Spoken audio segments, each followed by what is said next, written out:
Alors le Seigneur m'a amené dans le règne de l'Esprit et j'ai commencé à converser avec l'Ancien.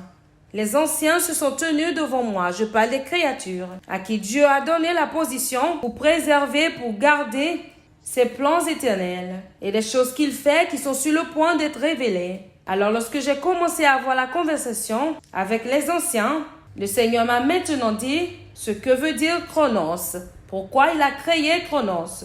Le devoir de Chronos, la responsabilité de Chronos sur l'humanité. Le Seigneur a ouvert mes yeux pour voir ce qu'on appelle la préexistence. Personne sur terre et aucune créature sur la terre ne peut jamais dans son existence comprendre Chronos sans venir à l'épignosis de la préexistence de l'humanité. Maintenant, laissez-moi vous avertir, ne pensez plus jamais dans votre vie que vous êtes un produit de la relation sexuelle de votre père et de votre mère. Vous préexistez cette relation sexuelle. Cette relation intime était seulement un principe qui a activé les portes de l'esprit qui vous ont amené dans ce monde comme Dieu pour être le juge sur Chronos. Qu'est-ce qui s'est passé? Qu'est-ce qui est arrivé au premier homme?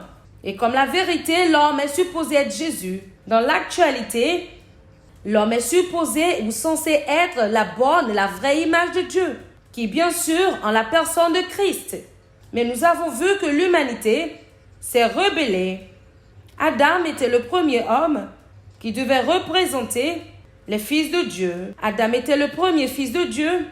Et de cette même manière, si quelque chose arrivait à Adam, cela arriverait également à toute la création entière. Comme nous sommes justifiés en un seul homme, condamnés en un homme, alors notre représentatif ou notre représentation, notre prototype, notre premier fruit, a péché. Cela veut dire que nous avons tous péché. Et dans le conseil d'Élohim et dans le conseil des fils de Dieu, Dieu ne crée pas seulement comme nous nous procréons. Lorsque Adam a été créé, nous sommes tous créés, le même genre. C'est pour cela que Dieu n'a pas eu à créer la femme. Il a ôté la femme de l'homme. La procréation est un mystère sous le Chronos pour un jugement final. Et lorsque j'interagissais avec cette créature de l'Ancien, j'ai vu un segment dans les dimensions célestes. Et pendant que mes yeux étaient figés ou fixés sur ce que je regardais, que personne ne vous trompe.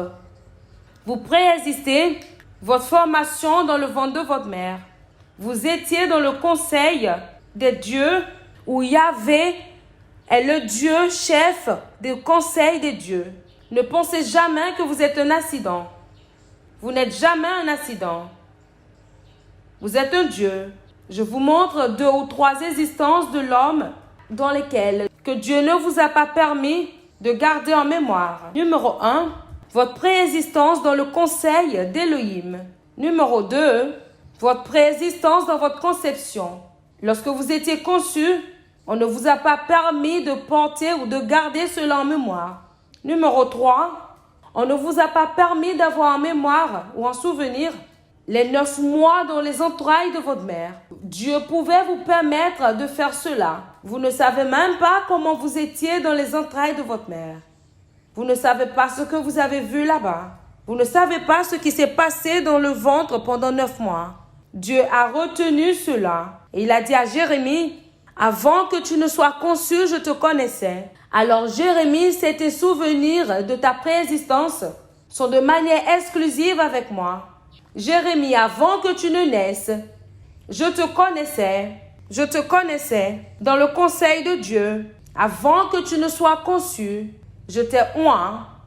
Avant que tu ne fusses formé dans le sein de ta mère, je t'ai appelé prophète. Voilà les principes de l'existence inconsciente du subconscient de Jérémie, qui sont exclusivement connus et réservés par Yahvé. Et un moment arrivera où le Seigneur vous accordera l'accès aux souvenirs de votre préexistence. Seulement si vous pouvez vaincre le jugement, les épreuves et les sentences de Chronos. J'avais dit, vous êtes des dieux et vous êtes tous des fils du Très-Haut. Mais vous mourrez comme de simples hommes et vous tomberez comme l'un des princes. Parce que vous êtes un prince, vous êtes des dieux. Mais vous avez été sous la sentence de Chronos pour mourir. Nous sommes le conseil de Dieu. Nous sommes le conseil d'Élohim. Nous nous sommes rebellés et le jugement a été jeté sur Chronos pour un temps de test.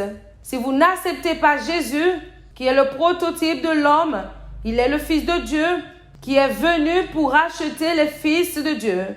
Nous sommes les fils de Dieu qui sommes venus nous présenter devant Dieu et Satan aussi est venu. Mais la rébellion pour les fils, pour le conseil de Dieu, le conseil des fils de Dieu doit être racheté par son Fils. Et son nom c'est Jésus, le Fils de Dieu, qui est venu racheter les fils de Dieu rebellés. Le Fils de Dieu qui est venu racheter les fils de Dieu rebelles. Nous avons tous péché, nous nous sommes éloignés de Dieu. Comment?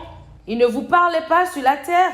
Il parlait de vous dans votre ciel, dans votre préexistence. Tous, votre défi, c'est que vous ne pouvez pas vous rappeler de votre préexistence. Dieu gardera cela pour voir si vous êtes rachetable ou si vous serez jeté dans le feu éternel au dernier jour. Alors ne laissez pas le diable, le Dieu de ce monde, vous tromper. Le Dieu de mammon, le Dieu de matérialisme, le Dieu des trésors de ce monde. Vous travaillez encore plus dur pour gagner de l'argent et vous travaillez encore plus dur pour vous aligner avec votre préexistence et l'espérance de Yahvé. Vous ratez le but de Dieu pour l'existence dans le chronos. Si vous finissez ici sans le salut, c'est ça votre extinction. Chronos, c'est la grâce finale de Dieu qui a été donnée à votre préexistence, qui vous a été donnée avant que vous ne veniez sur la terre.